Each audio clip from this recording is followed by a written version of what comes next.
একটা জাতি ছিল, তার নাম বনু ইসরাইল। কি নাম? এই বনু ইসরাইলের মধ্যে একটা দলকে আল্লাহ পাক বলেছিলেন শনিবারের দিনে মাছ ধরবে না। কি বলেছেন? শনিবারে, এই যে সাগর আছে আপনাদের মনে করেন, এই শনিবারে মাছ ধরবে না। তো বনু ইসরাইল বেশি চালাক, অতি চালাক, যারা ওই যে প্যালেস্টাইন দখল করে বসে আছে, ওরা দাবি করে আর কি, আসলে এরা সত্যিকারের বনু ইসরাইল নয়, এরা ইউরোপিয়ান জিউস, এরা কিন্তু সত্যিকারের বনু ইসরাইল নয়। এখন এরা অতি চালাক, মাছ ধরে নাই, কিন্তু মাছ ধরার বাদ দিয়ে রাখছে। মাছ আসে, বাদ দিয়ে রাখি, পরে ধরব। এই পাপের কারণে, এই সীমা লঙ্ঘন করার কারণে সূরা বাকারা এবং সূরা আরাফে আল্লাহ পাক বলেছেন ওই মানুষগুলোকে আল্লাহ পাক বানর বানিয়ে দিয়েছে। তাহলে মানুষ থেকে বানর হয়েছে এই দলিল কোরআনে আছে, পড়ে দেখেন। মানুষ থেকে যে বানর হয়েছে এই দলিল কোরআনে আছে, সূরা বাকারায় আছে, সূরা আরাফের মধ্যেও আছে। শনিবারের সীমা লঙ্ঘন করার কারণে এই অপরাধ, এই পরিণতি আল্লাহ পাক কিছু মানুষকে দিয়েছে। তারা এখনো জীবিত আছে কিনা আমরা জানি না, ওদেরকে আল্লাহ পাক মেরে ফেলেছেন না বেঁচে আছে আমরা এগুলো জানি না, কারণ কোরআন এগুলো নিয়ে কথা বলে নাই। এতটুকু কোরআন বলেছে। তবে এখনো কিন্তু বহু বাইরের মানুষ আকৃতির প্রাণীকে আল্লাহ পাক ভেতর থেকে বানর বানিয়ে দিচ্ছেন না। এটা নিয়ে একটা কথা বলতে চাই, সেটা হলো কিয়ামতের আগে আগে আরও কিছু মানুষকে আল্লাহ পাক কিন্তু শূকর এবং বানরে পরিণত করবে। এই হাদিসটা কি জানেন? হাদিসটা শুনে রাখেন, এটা আখিরুজ জামান বা কিয়ামতের আলামত সংক্রান্ত হাদিসগুলোর মধ্যে পাবেন। আল্লাহর রাসূল সাল্লাল্লাহু আলাইহি ওয়াসাল্লাম বলেছেন কিয়ামতের আগে আগে আমার উম্মতের মধ্যে, ভালো করে শোনেন, কিয়ামতের আগে আগে আমার উম্মতের মধ্যে একদল মানুষ বের হবে যারা মদ পানকে হালাল মনে করবে। কাকে? মদ পান করাকে হালাল মনে করবে। যারা বাদ্যযন্ত্র, গায়িকা, নায়িকা এগুলো নিয়ে নর্তকী নাচাবে রাতের বেলা, এগুলোকে হালাল মনে করবে। যারা অশ্লীলতা, বেহায়াপনাকে জায়েজ করে নিবে। ঠিক আছে, এরকম কয়েকটা পাপের কথা বলে নবীজি বলছেন একদিন সকালবেলা আল্লাহ পাক তাদেরকে ঘৃণিত বানরে পরিণত করবে। এটা হবে সামনে, কখন কিভাবে হবে আল্লাহ ভালো জানে। এবার আমি কনসেপ্টে চলে আসি। এই যে পৃথিবীতে নেমে আসলাম, তাহলে আমরা কোত্থেকে আসছি ভাই? আমরা কি পৃথিবীর অধিবাসী ছিলাম? আমরা জান্নাতে ছিলাম, ওখান থেকে আল্লাহ পাক পাঠিয়েছে। এবার পৃথিবীতে এসে আদম আলাইহিস সালামের যুগে খুব একটা দুর্ঘটনা ঘটে নাই, একটা ঘটেছে। কয়টা? একটা। ভাই হাবিলের কুরবানি কবুল হয়, কাবিলের অন্তর্দাহ হয়, জ্বালা হয়। কেন হাবিলেরটা কবুল হবে, কাবিলের কেন হচ্ছে না? এই হিংসার বশবর্তী হয়ে কাবিল হাবিলকে হত্যা করে ফেলে। হত্যা করে লাশটা দাফন করার পদ্ধতিও তার জানা ছিল না। আল্লাহ কাককে পাঠালেন, কাককে দেখে সে শিখল। প্রথম দুর্ঘটনা হচ্ছে হাবিল কাবিলের দুর্ঘটনা। বলে রাখি, আজকেও নিজের ভাইয়ের বেশে বহু কাবিল মুসলিম সমাজের মধ্যে ঘুরে বেড়ায়। নিজের ভাইয়ের লেবাসে, পোশাকে, সুরতেই বহু কাবিল এখনও কিন্তু মুসলিম সমাজে ঘুরে বেড়ায়। তো আমরা কাবিলদেরকে কাবিলের পরিণতি সম্পর্কে সচেতন করতে চাই। হাবিল বলেছিল তুমি যদি আমাকে মারতে আসো আমি তোমাকে মারার জন্য হাত বাড়াবো না। হাবিল জান্নাতে যাবে আর কাবিল জাহান্নামে যাবে।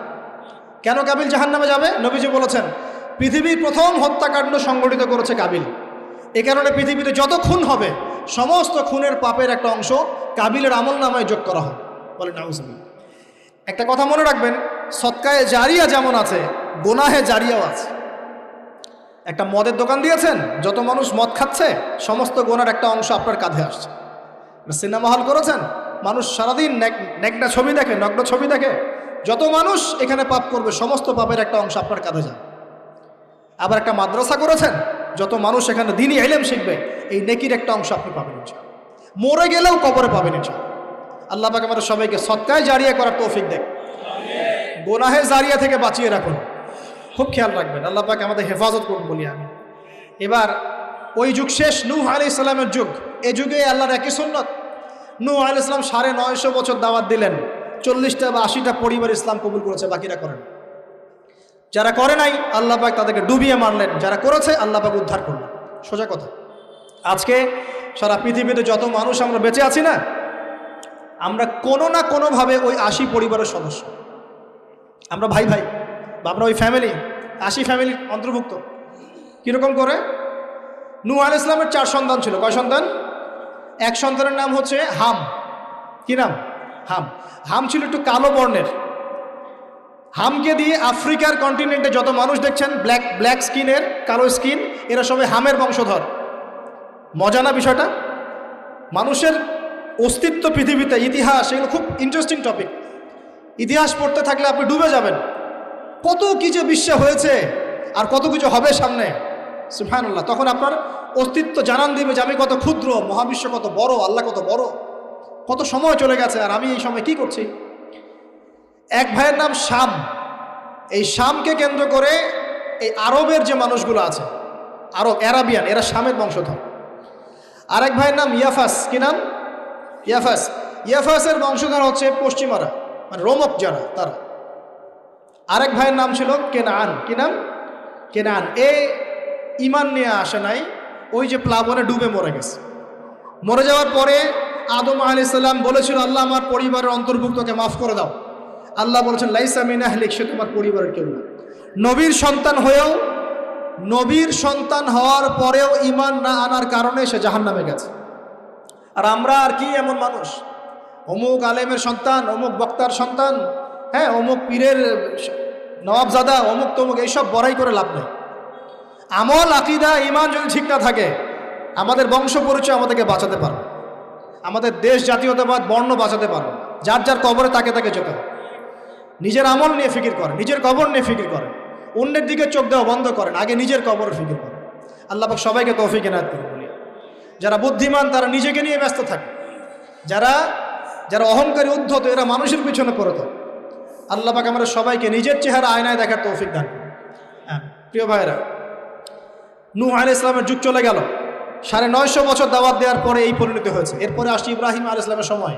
আল্লাহ পাক তাকে উদ্ধার করেছেন, অগ্নি পরীক্ষা থেকে বাঁচিয়েছেন, নমরুদকে আল্লাহ পাক ধ্বংস করেছেন।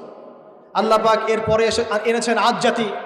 আদ জাতির হুদ আলাইহিস সালাম এবং তার অনুসারীদেরকে আল্লাহ পাক বাঁচিয়েছেন, বাকিদেরকে ধ্বংস করে দিয়েছেন ঝড় দিয়ে, বায়ু প্রবাহ দিয়ে। সামুদ জাতি এসেছে, সামুদ জাতিকে আল্লাহ পাক ধ্বংস করেছেন বজ্রপাত দিয়ে, বিদ্যুৎ দিয়ে। আর সালেহ আলাইহিস সালাম এবং তার অনুসারীদেরকে বাঁচিয়ে দিয়েছে। ফেরাউনের যুগ এসেছে, আল্লাহ পাক মূসা আলাইহিস সালাম এবং বনু ইসরাইলকে বাঁচিয়েছেন, ফেরাউনকে ডুবিয়ে মেরেছেন লোহিত সাগর। ঈসা আলাইহিস সালামের যুগ আসছে, একই সুন্নাত। ঈসা আলাইহিস সালামকে আল্লাহ পাক শুধু রক্ষাই করেন নাই, নিজের কাছে উঠিয়ে নিয়েছেন। সুবহানাল্লাহ। তিনি আবারও আসবেন পৃথিবীতে ইনশাআল্লাহ। যতদিন না তিনি আসছেন এবং এই পৃথিবীতে 40 বছর রাজত্ব না করছেন, কিয়ামত হবে না ইনশাআল্লাহ। যতদিন পর্যন্ত ঈসা আলাইহিস সালাম আবার ব্যাক না করছেন এবং এই জেরুজালেম থেকে সারা বিশ্বে খিলাফা কায়েম না করছেন, 40 বছর শাসন না চালাচ্ছেন, কিয়ামতও হবে না ইনশাআল্লাহ। এটা সামনে অপেক্ষা করছে। এবং নবী সাল্লাল্লাহু আলাইহি ওয়াসাল্লামের যুগে আবু জাহেল, আবু লাহাব বা সাহেবাদেরকে আল্লাহ পাক ধ্বংস করেছেন, আল্লাহর নবী এবং সাহাবীদেরকে আল্লাহ পাক সম্মানিত করেছেন। আপনি কি পুরো হিস্ট্রির মধ্যে একটা সুন্নত দেখতে পাচ্ছেন, কমন সুন্নত? কি সুন্নত? প্রত্যেক যুগে যুগে যারাই আল্লাহর ওই যে বিধান মেনে চলেছে, সমকালীন নবী রাসূলদের আনুগত্য করেছে, আল্লাহ পাকের আনুগত্য করেছে, আল্লাহ পাক তাদেরকে উদ্ধার করেছেন দুনিয়াতেও পরকালে। প্রত্যেক যুগে যুগে যারাই আল্লাহকে মানে নাই, রাসূলকে মানে নাই, আল্লাহর আসমানি কিতাবকে মানে নাই, বিরুদ্ধাচরণ করেছে, কুফরি করেছে, শিরক করেছে, আল্লাহ পাক সবাইকে ধ্বংস করে দিয়েছেন, কারো কোনো পরোয়া করে। এই সিলসিলা আজও অব্যাহত আছে, আগামীতেও থাকবে ইনশাআল্লাহ। এখন আমরা যারা এখন বেঁচে আছি, আমরা নবী সাল্লাল্লাহু আলাইহি ওয়াসাল্লামের ইন্তেকালের প্রায় 1450 বছর পরের মানুষ। আল্লাহর নবী এসেছেন এমন সমাজে, যে সমাজে শিরকের পাপ চলছে, সুদের পাপ চলছে, দুর্নীতি চলছে, আপনার কন্যা সন্তানকে জীবিত হত্যা করা হচ্ছে, আপনার মাদকদ্রব্যের সয়লাভ চলছে, মেয়েদের অধিকার দেওয়া হচ্ছে না, হ্যাঁ, গোত্রীয় হানাহানি চলছে। ওই সমাজটাকে তিনি 23 বছরের মধ্যে পাল্টে ফেললেন। কত বছর? 23 বছর। কিভাবে পাল্টালেন? উত্তর, তিনি প্রথমে জ্ঞানের চর্চা করেছেন। কিসের চর্চা? জ্ঞানের। আল্লাহ পাক প্রথম ওহী নাযিল করেছেন, ইকরা বিসমি রাব্বিকাল্লাযী খালাক, পড়ুন আপনার রবের নামে যিনি আপনাকে সৃষ্টি করেছেন। নবী সাল্লাল্লাহু আলাইহি ওয়াসাল্লাম, সাহাবীগণ কোরআনের 6টা হক আদায় করেছেন। কয়টা হক? 6টা। তারা কোরআন পড়া শিখেছেন। আমরা সবাই কোরআন পড়া শিখবো তো ইনশাআল্লাহ। তারা কোরআনের অর্থ শিখেছেন। আমরা কোরআনের অর্থ শিখবো তো ইনশাআল্লাহ। তারা কোরআনের আদেশগুলো মেনেছেন। আমরা কোরআনের সব আদেশ মানবো তো ইনশাআল্লাহ। তারা কোরআনের সমস্ত নিষেধগুলো বর্জন করেছেন। আমরা নিষেধ বর্জন করবো তো ইনশাআল্লাহ। তারা কোরআনের দাওয়াত মানুষের কাছে পৌঁছে দিয়েছেন। আমরা কোরআনের দাওয়াত দিব তো ইনশাআল্লাহ। এবং 6 নাম্বার, তারা কোরআনের বিধানগুলোকে বাস্তবায়ন করেছেন। আমরাও বাস্তবায়নের চেষ্টা করবো তো ইনশাআল্লাহ। এই 6টা হক আদায়ের ফলে 23 বছরের ব্যবধানে জাহেলি মক্কা একদম সোনালী মক্কায় পরিণত হয়েছে। 23 বছর পরের মক্কায় আপনি কোনো সুদ পাবেন, কোনো শিরক পাবেন, কোনো মূর্তি পূজা পাবেন? কোনো মেয়ের অপমাননা পাবেন, কোনো জেনা, কোনো ব্যভিচার, কোনো ধর্ষণ, কিচ্ছু পাবেন? 23 বছর পরের মক্কায় কোনো পাপ পাবেন না। কিভাবে সমাজ পরিবর্তন হলো? এই কোরআনের হক আদায়ের মধ্য দিয়ে হয়েছে, নবীর সুন্নাত প্রতিষ্ঠার মধ্য দিয়ে হয়েছে। এরপর কি থেমে গিয়েছিল? উত্তর না। এরপর আবু বকর সিদ্দিকের যুগ এসেছে, প্রায় 2 থেকে 2.5 বছর তিনি শাসন কার্য চালিয়েছেন। ওই যুগে কি মানুষ আবার খারাপ হয়ে গিয়েছিল? উত্তর না, বরং ইসলাম আরও বেগবান হয়েছে আলহামদুলিল্লাহ। এরপর এসেছে ওমর রাদিয়াল্লাহু আনহুর যুগ। কত বছর?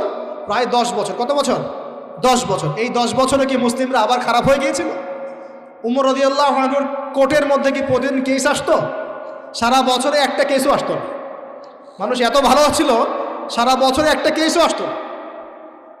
বরং যারা রাষ্ট্রীয় পর্যায়ে দায়িত্বশীল ছিল তারা এসে বলতো যে আমাদের ভাতাগুলো বন্ধ করে দেন, বসে বসে বেতন নিব কেন, কোনো তো কেসই আসে না, বসে থাকবো কেন? এরকম সমাজ ছিল। একজন ব্যক্তি খুঁজে পাওয়া যেত না যে নামাজ পড়ে না, একজন মুসলিম পাওয়া যেত না যে যাকাত দেয় না সামর্থ্য থাকলে, এমন মুসলিম খুঁজে পাওয়া যেত না যে কোরআন পড়তে জানে না, হাদিসের চর্চা করে না, যে দাওয়াতি কাজ করে না, যে আল্লাহর পথে দাওয়াতে জিহাদে আত্মনিয়োগ করে না, এমন মুসলিমই খুঁজে পাওয়া যেত না। এরপরে আসলো উসমান রাদিয়াল্লাহু আনহুর যুগ। ওই যুগে ফিতনা শেষের দিকে সৃষ্টি হওয়া শুরু হলো। কোন বিষয়কে কেন্দ্র করে? কোরআন সংকলনকে কেন্দ্র করে ফিতনা সৃষ্টি হলো। আতাতায়ীদের, বিদ্রোহীদের হাতে উসমান রাদিয়াল্লাহু আনহুকে নির্মমভাবে শাহাদাত বরণ করতে হয়েছে। তিনি প্রায় 12 বছর শাসন কার্য চালিয়েছেন। ইসলাম আরও এগিয়ে গেছে। এরপর এসেছে আলী রাদিয়াল্লাহু আনহুর যুগ। আলী রাদিয়াল্লাহু আনহুর খেলাফতে ওই উসমান রাদিয়াল্লাহু আনহুর ঘটনাকে কেন্দ্র করে, হত্যাকাণ্ডকে কেন্দ্র করে মুয়াবিয়া রাদিয়াল্লাহু আনহু এবং আলী রাদিয়াল্লাহু আনহুর মাঝখানে একটা ব্যাটল, একটা যুদ্ধ হয়ে গেছে। এর নাম হলো সিফফিনের যুদ্ধ। কিসের যুদ্ধ? সিফফিন। যাই হোক, এক পর্যায়ে আলী রাদিয়াল্লাহু আনহুকে এরকম বিদ্রোহীদের হাতে, খারেজিদের হাতে শহীদ হতে হয়। বলেন ইন্না লিল্লাহ ওয়া ইন্না ইলাইহি রাজিউন। তারপরে হাসান রাদিয়াল্লাহু আনহু অল্প কয়েকদিন শাসন কার্য চালান। তারপর উম্মার ঐক্যের খাতিরে তিনি তার শাসন কার্যের ভারটাকে মুয়াবিয়া রাদিয়াল্লাহু আনহুর হাতে সোপর্দ করে দেন, যা ছেড়ে দিলেন। মুয়াবিয়া রাদিয়াল্লাহু আনহুর সময় থেকে উমাইয়াদের শাসন শুরু হয়। উমাইয়ারা শাসন করেছে প্রায় 132 হিজরি পর্যন্ত। কত হিজরি? 132 হিজরি পর্যন্ত, প্রায় 92 ইয়ার্স, 90-92 বছর তারা শাসন করেছে। এ সময় ইসলাম আরও এগিয়ে গেছে, পিছিয়ে যায় নাই। ফিতনা এসেছে, দমন করা হয়েছে। মুসলিমরা বীর দর্পে বিশ্বের বুকে শাসন কার্য চালিয়েছে। এরপর এসেছে আব্বাসীয়দের খেলাফত। জাব নদীর যুদ্ধে উমাইয়াদের পরাজয়ের পরে আব্বাসীয়রা ক্ষমতায় আসে। তারাও ইসলামকে এগিয়ে নেওয়ার চেষ্টা করছিল, ইসলাম এগিয়ে যাচ্ছিল, জ্ঞান বিজ্ঞানের প্রসার হচ্ছিল। আলহামদুলিল্লাহ, ইসলাম পিছিয়ে যায় নাই, মুসলিমরা পিছিয়ে যায় নাই, সারা বিশ্বে দাপটের সাথে আমরা চলেছি। তারপর আস্তে আস্তে ওই আব্বাসীয়দের পতন শুরু হলো। কাদের হাতে? এই তাতারিদের হাতে, মঙ্গোলিয়ানদের। মাত্র 40 দিনের ব্যবধানে পুরো বাগদাদের মধ্যে প্রায় 20 থেকে 25 লক্ষ মানুষকে হত্যা করা হয়েছে। বাইতুল হিকমা ধ্বংস করে দেওয়া হয়েছে, লাইব্রেরি ধ্বংস করে দেওয়া হয়েছে, বইপত্রকে নদীতে ফেলে দেওয়া হয়েছে। তারা ছিল উগ্র জাতি। মঙ্গোলিয়ানদের নাম শোনে নাই? হালাকু খান নাম শুনেছেন? চেঙ্গিস খান, হালাকু খান নাম শোনে নাই? ওদের হাতে মুসলিমদের ব্যাপক দমন পীড়ন সহ্য করতে হয়েছে। এভাবে যুগে যুগে তারপর ক্রুসেডাররা আসছে। ক্রুসেড 1টা 2টা 3টা ক্রুসেড হচ্ছে। আস্তে আস্তে উসমানীয়দের রাইজিং হয়েছে, ফাতেমি খেলাফত এসেছে, মামলুকদের শাসন এসেছে, এদিকে মোগলরা শাসন করেছে, কর্ডোভার দিকে আব্দুর রহমান তারা শাসন করেছে। মানে এক কথায় সারা বিশ্বে মুসলিম শাসন ছিল। অটোমান এম্পায়ার 1923 এই সময়ের দিকে, 1914 থেকে 1923 এই সময় পর্যন্ত অটোমান এম্পায়াররাই বিশ্বে ছিল। তারপর প্রথম বিশ্বযুদ্ধে যখন তারা রাশিয়ার পক্ষ নেয়, এরপরে ব্রিটেন যখন জয়লাভ করে, এই সময় থেকে মুসলিমদের ডমিনেটেড হওয়ার সময়টা শুরু হয়েছে। তারপরে মুসলিমরা আস্তে আস্তে রাষ্ট্র ভাগ করে ফেলেছে। প্রত্যেক রাষ্ট্র টুকরা টুকরা হয়ে গেছে, ইউনিটি নষ্ট হয়ে গেছে, রাষ্ট্রের ভিতরে বিভিন্ন ফাসাদ তৈরি করে দেওয়া হয়েছে, মুসলিমদের ঐক্য ভেঙে গেছে, ইকোনমি দুর্বল হচ্ছে। সব মিলিয়ে আজকে মুসলিমদের আজকে এই অবস্থা হচ্ছে। আমাদের এখন যুবকরা চিনে না আল্লাহকে, নামাজ পড়তে মানুষ খুঁজে পাওয়া যাচ্ছে না, যাকাত দেওয়ার মানুষ পাওয়া যায় না। রমজান মাসে পার্ট টাইম রোজা রাখে, পার্ট টাইম তারাবি পড়ে, পার্ট টাইম জুমায় আসে, পার্ট টাইম ঈদে নামাজ পড়ে। প্রজন্ম আস্তে আস্তে এই জায়গায় চলে আসছে। আল্লাহকে চিনে না, রাসূলকে চিনে না, ইসলামের হিস্ট্রি জানে না, আমাদের শেকড় জানে না। এমনি এমনি হয়নি, লাস্ট 100 বছরে এই জায়গায় আমরা আসছি। লাস্ট 100 বছরের হিস্ট্রি ভালো করে পড়ে দেখবেন, বলার সময় নাই এখানে। লাস্ট 100 বছরের হিস্ট্রি পড়ে দেখবেন, যে জায়গায় আমরা ছিলাম সেখান থেকে একদম তলানিতে নেমে চলে আসছি। এখন প্রশ্ন হচ্ছে, এই অবস্থায় কি চিরস্থায়ী থাকবো, নাকি এখান থেকে আমরা সামনে যাব? সামনে যে এমনি এমনি যাওয়া হবে না এটা নিশ্চিত। সামনে যাওয়ার জন্য কিছু কাজ এবং ক্রাইটেরিয়া মেনটেন করতে হবে। আমরা জানি এরপরে আসবে ইমামুল মাহদির শাসন, তারপরে আসবে নবী ঈসা আলাইহিস সালামের শাসন, তারপরে দাজ্জালকে মেরে ফেলা হবে। আর দাজ্জালকে মেরে ফেলার আগে দাজ্জাল তার অনুসারীদেরকে নিয়ে বিশ্ব শাসন করবে 40 বছর, 40 বছর না, 40 দিন। 40 দিন। প্রথম দিন হবে 1 বছরের সমান, দ্বিতীয় দিন হচ্ছে 1 মাস, তৃতীয় দিন 1 সপ্তাহের সমান। তারপরে দিনগুলো আমাদের দিনের মতোই। এরপরে ঈসা আলাইহিস সালামের আগমনের মধ্য দিয়ে তার ধ্বংস হবে। এরপর ইয়াজুজ আর মাজুজ বের হবে। ইয়াজুজ আর মাজুজ খুব হিংস্র হবে, তাদেরকে হত্যা করার ক্ষমতা মুসলিমদের থাকবে না। মুসলিমরা তুর পাহাড়ে আশ্রয় নেবে, আল্লাহ পাকের গজবে তাদের ঘাড়ের মধ্যে একটা ভাইরাস জন্ম নেবে, এতে তারা মারা যাবে। বড় বড় নখরওয়ালা প্রাণী আল্লাহ পাঠাবেন, পাখি, এরা এসে এদেরকে উঠিয়ে উঠিয়ে কোনো জায়গায় ফেলে দিবে, মহাবিশ্বের কোনো এক জায়গায় এনে ফেলে দেবে। তারপর আল্লাহ পাক বৃষ্টি বর্ষণ করবেন, প্রচুর বৃষ্টি বর্ষিত হবে এবং বিশ্বের এই জমিনটা উর্বর হবে। তখন একটা ডালিম দেখেছেন ডালিম, একটা ডালিম একটা পরিবার খাবে, একটা ডালিমের খোসার মধ্যে একটা পরিবার আশ্রয় নিতে পারবে, এত বড় বড় ফসল হবে। 40 বছর ঈসা আলাইহিস সালাম এই বিশ্বকে শাসন করবেন ন্যায়ের ভিত্তিতে, আদালতের ভিত্তিতে। ঘাটে মহিষে 1 ঘাটে পানি খাবে, বাঘে মহিষে 1 ঘাটে পানি খাবে, কেউ কারো উপর জুলুম করবে না। এরপর তার বিয়ে শাদী হবে, সন্তান হবে এবং তার ইন্তেকালও হবে স্বাভাবিকভাবে, এবং তাকে দাফন করা হবে নবী মুহাম্মদ সাল্লাল্লাহু আলাইহি ওয়াসাল্লামের কবরের পাশে, রওজার পাশে। এরপরে মানুষ আবার খারাপ হওয়া শুরু করবে, এতটা খারাপ হবে যে মানুষ রাস্তার মোড়ে মোড়ে জেনা ব্যভিচারে লিপ্ত হবে, কুকুর শেয়ালের মতো। এই অবস্থায় পশ্চিম দিক থেকে সূর্য উঠবে এবং ব্যবসায়ী ব্যবসা করতে বসেছে, কাপড় খুলেছে, এই কাপড় গুটিয়ে নেওয়ার আগে কিয়ামত হয়ে যাবে। একজন ব্যক্তি পানির বোতল খুলেছে, পানি মুখে দেওয়ার আগেই কিয়ামত হয়ে যাবে। একজন ব্যক্তি বাসা থেকে বের হয়েছে, বাসায় ফেরত যাওয়ার আগে কিয়ামত হয়ে যাবে। উটকে পানি পান করানোর আগে কিয়ামত হয়ে যাবে। ওই সময় তওবার দরজা বন্ধ হয়ে যাবে। এই ইসরাফিল আলাইহিস সালাম সিংহায় ফুঁক দিয়ে দিবেন, মহাবিশ্ব ধ্বংস হয়ে যাবে। আল্লাহ পাক দ্বিতীয় ফুৎকারের মধ্য দিয়ে আবার সবাইকে উঠাবেন এবং এই দুনিয়ার জীবনে আমরা যে কাজগুলো করেছি এর হিসাব আমাদেরকে দিতে হবে। সেদিন যদি আমরা আল্লাহর কাছে প্রত্যেকটা কাজের হিসাব দিতে পারি, কোরআন সুন্নাহর উপর থাকতে পারি, আল্লাহর বিধিবিধান মেনে চলতে পারি, এই কারাগারের জীবনে আল্লাহর বিধান মেনে চলতে পারি, ইনশাআল্লাহ যেই জান্নাত থেকে আসছি আবার সেখানে ফিরে যাবো। আর যদি ওই দিন আমরা হিসাব দিতে ব্যর্থ হই, আল্লাহ না করুক, তাহলে ওই ইবলিসের সাথে, তার অনুসারীদের সাথে আমাদের সবাইকে জাহান্নামে থাকতে হবে বলে নাউজুবিল্লাহ। এভাবে হিস্ট্রি শুরু হয়েছে, হিস্ট্রি শেষ হবে। এই দুনিয়া চিরস্থায়ী হবে না, আর আমাদের অবস্থা এমন থাকবে না। এখন শেষ কথা হচ্ছে, এই অবস্থা থেকে উত্তরণের জন্য আমাদের কি করণীয় হচ্ছে? উত্তর, আমাদের প্রথম দরকার জ্ঞান চর্চা। কি দরকার ভাই? জ্ঞান চর্চা, প্রচুর জ্ঞান চর্চা প্রয়োজন। জ্ঞান নাই কিছুই করতে পারবো না। দ্বিতীয় কাজ হলো আমাদের সবার দরকার জানা অনুযায়ী আমল করা, জানা অনুযায়ী আমল করা। যে যত বেশি জানি আমল করার চেষ্টা করি, আল্লাহ পাক তৌফিক দান করুন। এরপর দরকার আদর্শ পরিবার গড়ে তোলা। পারিবারিক আদর্শ সুন্দর হলে পরে সমাজটা সুন্দর হবে ইনশাআল্লাহ। আল্লাহ পাক আমাদের সবাইকে আদর্শ পরিবার গড়ার তৌফিক দান। দিনদার মেয়েকে বিয়ে করবেন, দিনদার ছেলেকে বিয়ে করবেন, অল্পে তুষ্ট থাকবেন, পরিবারের বিষয়ে সবর করবেন এবং সন্ততিদেরকে মানুষ করে যাওয়ার চেষ্টা করবেন। এরপর দরকার আমাদের হালাল রিজিক।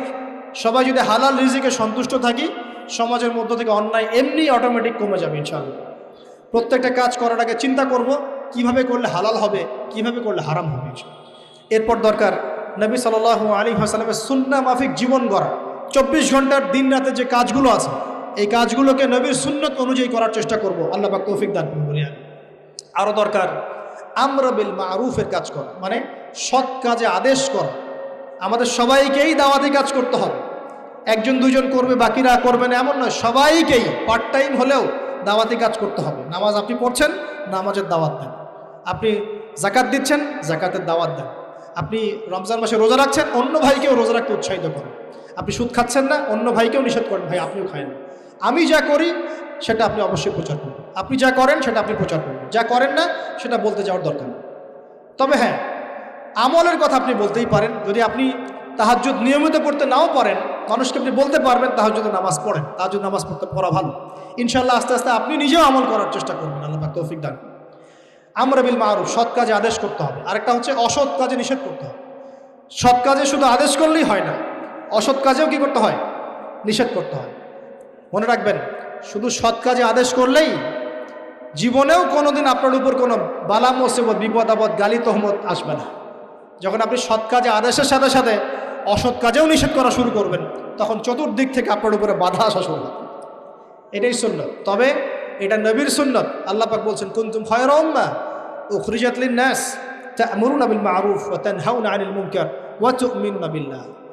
আর আমাদের দায়িত্ব হচ্ছে পরবর্তী প্রজন্মকে মানুষ করে যাওয়া, নিজেদের জান মাল সময় শ্রম দিয়ে আল্লাহর জমিনে আল্লাহর দ্বীনটাকে প্রচার করা, প্রসার করা, প্রতিষ্ঠার চেষ্টা করা, এবং চরমপন্থী না হওয়া, আবার গোলালু মার্কা শৈথিলতাবাদীও না হওয়া, মধ্যমপন্থী থাকা, নিজের দায়িত্ব পালন করা, অন্যকে দিনের দিকে ডাকা। আমাদের ঊর্ধ্বতন কর্তৃপক্ষ যারা থাকবে সবার সামনে ইসলামটাকে যুগোপযোগীভাবে সত্য মিথ্যাকে স্পষ্ট করে দিয়ে উপস্থাপন করা। তারা যদি কবুল করে আলহামদুলিল্লাহ, যদি নাও করে তাদের দায়িত্ব তাদের, আমাদের দায়িত্ব আমাদের। That's all. আল্লাহ রাব্বুল আলামিন আমাদের সবাইকে কুরআন সুন্নাহ মাফিক জীবন করার তৌফিক দান করুন, বলি আমিন। আমাদের সবাইকে আল্লাহ পাক পুরো ওয়ার্ল্ড হিস্ট্রি পড়ার তৌফিক দান করুন।